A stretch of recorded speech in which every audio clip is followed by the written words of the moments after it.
Hi mga salbag na kaururat! This is our first day working as personal assistant ng isang makeup artist ng isang artista sa ABS-CBN.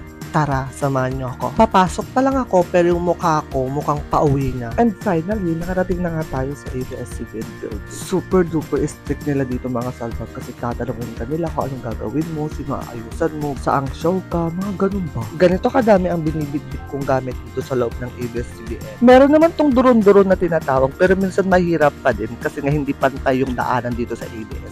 Meron yung dadaanan kang may step na isa, magkatumpay ka dyan. After ko maibaba yung gamit, magpapaswab muna kami. When agpaswab kami ba dito, dahil na nakurikor ko ng aking agong. Ayan, wait na lang natin kung positive tayo or negative. Piling ko positive akong buntis. Awan gayam ti matres ko dang nga. Dahil negative tayo sa result, nandito na tayo sa loob ng ABS-CBN studio. Oh, di ba? Nagwapo ni Paulo. Oh my God.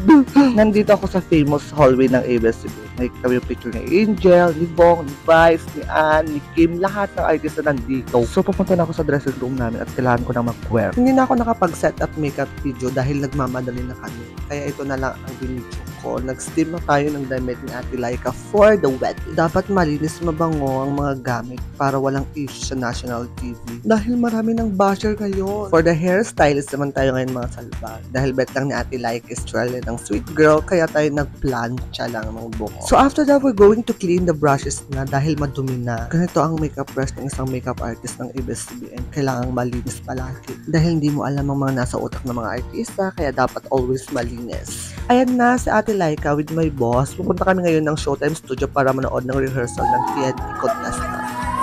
At gulat pa si Ate Laika dyan dahil kinakanta niya yung song niya. So mga salbag, hindi na po namin sinamahan si Ate Laika sa kanyang event. So uuwi na kami. Tapos na ang day 1 natin working as personal assistant ng makeup artist ng isang artista. Bye! See you on my next vlog!